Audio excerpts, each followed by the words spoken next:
हमें हमारी एलिस दिखाई जाती है जो कि बग्गी में टेंपल जा रही थी। वो सोचती है आई होप कि सेना और हिज हाइनेस वो ज़्यादा क्लोज हो जाएं, और वो लोग तो आजकल मुझे कुछ ज़्यादा करीब लग रहे हैं, लेकिन काम की वजह से मैं उन पर ध्यान नहीं दे पा रही थी। और तब उस लेटर को देखते हुए सोचती है अचानक से इतना अर्जेंट लेटर आ गया, लेकिन राइटिंग स्टाइल देखकर लगता है कि ये इनफॉर्मल है, हमेशा की तरह नहीं है। मुझे लगा ही था कि ये एम्प्रेस ने कोई ट्रैप बनाया होगा, लेकिन ऐसा लगता है कि मुझे जो आवाज आई थी ना वो टेम्पल में से ही आई थी।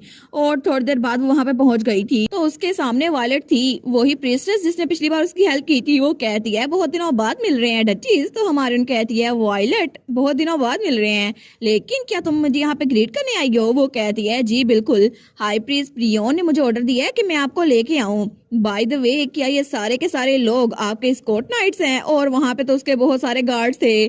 तो एलिस सोचती है हैं इतने सारे, लेकिन ये तो एक्सेसिव लग रहे हैं ना। मुझे लगता है कि उस इंसिडेंट के बाद ड्यूक जरा ही प्रोटेक्टिव हो गए हैं।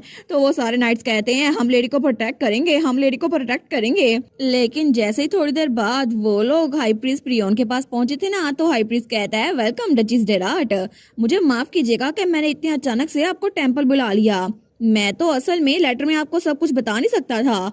वो सोचती है मेरा गेस्ट ठीक था। तो उसके पास आके कहती है बाय एनी चांस क्या ये लॉर्ड हेलियोस उनकी आवाज आपको सुनाई दी? तो प्रियोन कहता है जी ये बात तो सच है, लेकिन आपको कैसे पता? वो सोचती है एज एक्सपेक्टेड। वो कहती है सर ऑस्टिन प्लीज आप बाकी नाइट्स के साथ चैपल के बाहर इंतजार करें। वो कहता है माई लेडी, लेकिन हमारी उन कहती है ये एक ऑर्डर है, आप लोग अंदर नहीं आएंगे। और थोड़ी देर बाद वो उस रूम में पहुंच गई थी जहाँ पे वो स्टैचू था। तो वो सोचती है वाओ ये स्टैचू तो पिछली बार से बड़ा लग रहा है, लेकिन ऐसा लगता है कि मुझे इसी की आवाज आई थी। वो कहती है हाई प्रीस्ट जिस रीजन की वजह से आपने मुझे बुलाया है वो रीजन है क्या? लेकिन जैसे वो हाई प्रीस्ट को देखती है ना, वो तो उसको बड़े प्यार से देख रहा था। वो सोचती है ये मुझे ऐसे क्यों देख रहा है? तो एलिस कहती है हाई प्रीस्ट प्रियोन क्या हुआ आपको? वो कहता है डचीज आपको पता है आज सुबह सुबह मुझ पे ओरेकल उतरा था और उसने सिर्फ एक ही बात कही थी, मैं सिर्फ डचिस के फेथ पे जवाब दूंगा और यहाँ पर डचिस को अभी बुलाओ। वो सोचता है मुझसे पहली बार किसी ने बात की। तो हमारी ओन सोचती है अच्छा इसी वजह से इतना एक्साइटेड हो रहा है। लेकिन प्रियोन कहता है इसका मतलब है कि आपके पास मुझसे भी ज्यादा पावर है। इसका मतलब है कि 100 सालों बाद जो ओरेकल उतरा था ना वो आप पे उतरा है डचिस,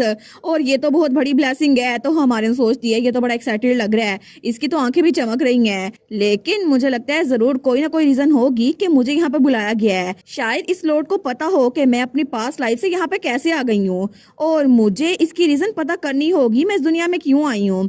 मे भी वो टाइम फाइनली आ गया है। तो हाई प्रीस्ट प्रियोन कहता है डचीज मैं उम्मीद करता हूँ कि आप लॉर्ड हेलियोस के साथ अच्छे से बात करेंगी, मैं आपको डिस्टर्ब नहीं करूंगा, मैं बाहर चलता हूँ। वो कहती है ठीक है। लेकिन जब वो बाहर चला गया था ना, तो हमारी कहती है ठीक है तो मैं कैसे पहले प्रे करूँ। वो उसकी तरफ देखती है, वो उसमें से आवाज नहीं आ रही थी। वो सोचती है इसको देखकर तो लग रहा है ये आंखों से मुझे लेजर मार देगा।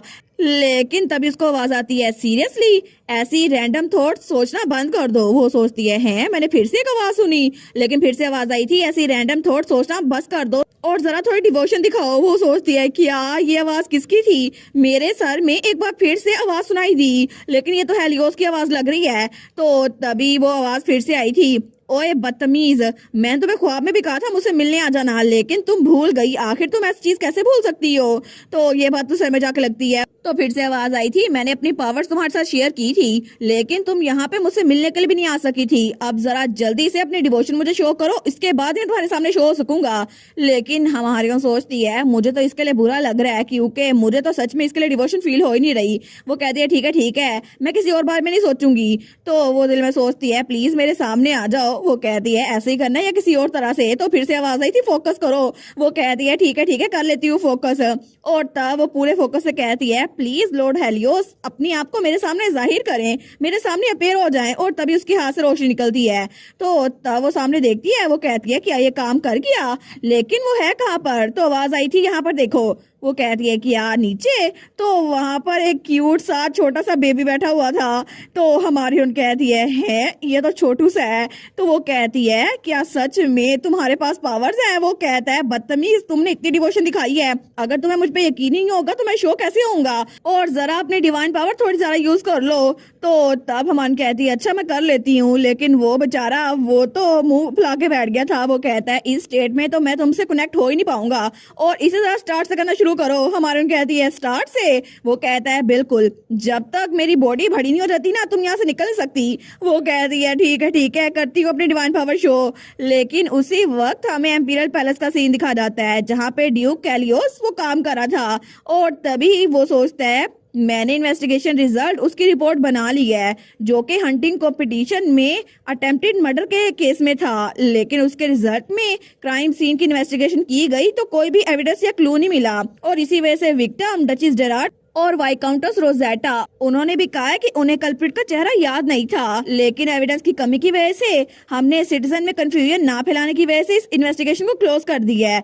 तो वो कहता है इसको हिज मैजेस्टी एम्पर तक पहुंचाओ। तो उसका साथी कहता है जी सर। लेकिन वो लेटर भेजकर वो सोचता है मुझे लगता है कि एम्पर ये देखकर खुश हो जाएगा क्योंकि एम्पर इस इंसिडेंट को बड़ा नहीं करना चाहता था। स्पेशली ये एम्पीरियल फैमिली का इवेंट था ना। ऑफ कोर्स मैं इस क्लोज को इतनी जल्दी खत्म नहीं करूंगा। लेकिन अगर मुझे एलिस की पावर्स को छुपा के रखना है ना ताकि दुनिया को उसके बारे में पता ना चले और वो मसले ना बढ़े तो फिर मुझे ऐसे ही करना पड़ेगा। लेकिन जल्द ही वाइकाउंटस रोजेटा के असैसिनेशन विक्टिम की रिपोर्ट पूरे इलाके में फैल जाएगी और ये बात भी जल्दी फैल जाएगी कि वो प्रेग्नेंट है और उसका फादर सेकंड प्रिंस है। फिर तो सबको पता चल जाएगा सेकंड प्रिंस वो क्या कर रहा था और इस तरह हर कोई उसके खिलाफ हो जाएगा। लेकिन वो सोचता है मैं तो खुद सेकंड प्रिंस पे अटैक करना चाहता हूँ लेकिन मुझे एलिस की विल को फॉलो करना होगा। उसने कहा था मैं वाइकाउंटस की हेल्प करना चाहती हूँ। लेकिन इस तरह एलिस ने वाइकाउंटस को परसुएड कर तो लिया है और मुझे लगता है कि वो बहुत ज्यादा रिलायबल इंसान है। तो तब वो सोचता है मुझे तो ये सोच के बड़ी खुशी हो रही है कि वो कितनी क्यूट लग रही थी ना जब उसने कहा मार्शल्स रोजेटा मान गई हैं। और तब उसको सोच के स्माइल कर रहा था। वो सोचता है जब भी एलिस का ख्याल आता है ना मैं स्माइल करता हूँ। लेकिन तभी दरवाजे पे दस्तक होती है। कोई कहता है योर ग्रेस काउंट लैटन आपसे मिलने के लिए आए हैं। वो सोचता है काउंट लैटन लेकिन अचानक से यहाँ पर क्यों आ गए। वो कहता है उनको अंदर भेज दो। तो तभी वो लोग वहाँ बैठ गए थे। वो कहता है मुझे माफ कीजिएगा अचानक आपसे मिलने आने के लिए योर ग्रेस, लेकिन असल में मुझे आपसे हंटिंग कंपटीशन के इंसिडेंट के बारे में कुछ पूछना है। तो हमारा ड्यूक कहता है अच्छा आपको कुछ वेरीफाई करना है लेकिन क्या चीज। वो कहता है मैंने डिवाइन पावर की मैसिव वेव फील की थी हंटिंग ग्राउंड में और क्या ऐसा हो सकता है कि वो डचेस की पावर है। तो ड्यूक सोचता है क्या इनको पता है लेकिन इनको पता कैसे चला। लेकिन वो उसके सामने कहता है मेरी वाइफ तो खुद एक विक्टिम थी, उसके अलावा डिवाइन पावर वो जरूर हाई प्रीस्ट प्रियोन की होगी।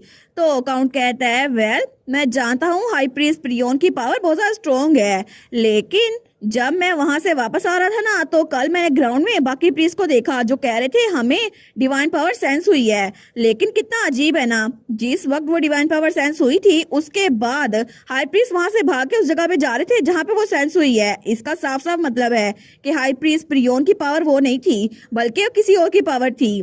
तो मुझे लगा ही था ये किसकी पावर होगी। और ग्रैंड डचीज उनके पास डिवाइन पावर है लेकिन आप उनसे शादी करने के बाद ही होश में आए जो कि 6 महीनों से बेहोश थे। तो मुझे सच में लगता है कि ड्यूक आपका उठना कोई मिराकल नहीं था, ये डचीज की पावर की वजह से हुआ था, है ना? क्या मैं सच कह रहा हूँ? तो ड्यूक उसको बहुत घूर के देखता है। वो सोचता है इसने हाई प्रीस्ट प्रियोन को देख लिया, ये तो अनएक्सपेक्टेड था। लेकिन अगर काउंट ने ये बात बाहर फैला दी तो एलिस की सेफ्टी पे खतरा होगा। क्या मैं इसको जान से ना मार डालूं? लेकिन तब हंसते हुए कहता है क्या तुम मुझे जान से मारना चाहते हो? वेल इसकी कोई जरूरत नहीं है क्योंकि मैं यहाँ पर रिक्वेस्ट करने आया हूँ, धमकी देने नहीं। तो ड्यूक कहता है एक रिक्वेस्ट? तो उसके सामने बैठते हुए कहता है प्लीज मेरी बात मान जाएं। तो ड्यूक कहता है काउंट आप ये क्या कर रहे हैं? तो काउंट कहता है ड्यूक प्लीज मेरे ग्रैंडसन फर्स्ट प्रिंस ही साइनस को बचा लें। वो तब से बेहोश है, 2 साल हो गए हैं लेकिन उनकी कंडीशन बहुत ज्यादा क्रिटिकल है और इस वक्त कोई भी मुझे ये उम्मीद नहीं दे सकता कि वो जिंदा हो जाएंगे। लेकिन अगर आप फर्स्ट प्रिंस को बचा लें तो मैं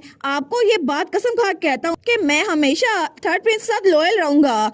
और प्लीज ये बात समझिए मेरे पास और कोई फैमिली नहीं है सिवाय मेरे ग्रैंडसन के, प्लीज उसको बचा ले, मेरे लिए वो बहुत ज्यादा प्रीशियस है। तो ड्यूक सोचता है बहुत ज्यादा प्रीशियस? वेल उसके दिमाग में एलिस का ख्याल आता है। वो सोचता है मेरे पास भी तो बहुत ज्यादा प्रीशियस इंसान है। लेकिन तब वो कहता है ठीक है काउंट प्लीज पहले खड़े हो जाएं और मैं अपनी वाइफ से बात करूंगा। तो काउंट कहता है सच में आप ऐसा करेंगे? वो कहता है thank you so much your grace, thank you. लेकिन दूसरी तरफ हमारी हीरोइन वो तो अपनी डिवाइन पावर यूज कर करके थक गई थी। वो कहती है बस कर दो, तुम तो बड़े हो ही नहीं रहे। तो वो कहता है देखा अब उससे थोड़ा बड़ा हो गया हूँ लेकिन तुम ऐसे ही बकबक करना बंद करो और डिवाइन पावर यूज करो और जरा दिल से यूज करना। तो वो कहती है मुझसे सच में ये काम नहीं होता, मुझे तो सच में लगा भी नहीं था कि तुम यहाँ पे एग्जिस्ट करते हो और तुम पहले से बड़ी हो गए हो, है ना। वो कहता है हाँ हो तो गया हूँ। तो हमारे कहती है और देखो सही कितना ज्यादा क्यूट बन गए हो। वो कहता है क्यूट?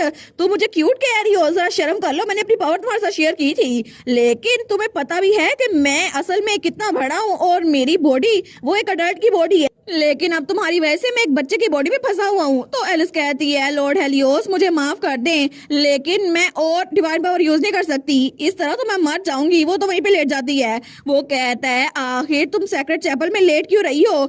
लेकिन तब वो कहता है ठीक है अभी के लिए उठ के बैठ जाओ, हम लोग को थोड़ी बात करनी चाहिए। एलिस कहती है सच में? तो वहाँ पे चेयर ले आता है। वो कहता है वहाँ पे बैठ जाओ, और वैसे भी तुमने कहा था तुम्हारे लिए मुश्किल है। तो हमारे कहती है सच में ही गुस्सा नहीं हो रहा। तो वो वहाँ पे बैठ गई थी। तो हेलियोस कहता है सबसे पहले तुम क्यूरियस होगी ना कि आखिर मरने के बाद तुम इस दुनिया में कैसे आ गई। हमारे कहती है बिल्कुल, वैसे भी ये दुनिया नावल के अंदर है ना। वो कहता है वेल अगर मैं तुम्हें सच बताऊं ना तो तुम्हारी दुनिया भी असल है और ये दुनिया जहाँ पे तुम आई हो ये दुनिया भी असल है और ये किसी नावल की जगह नहीं है।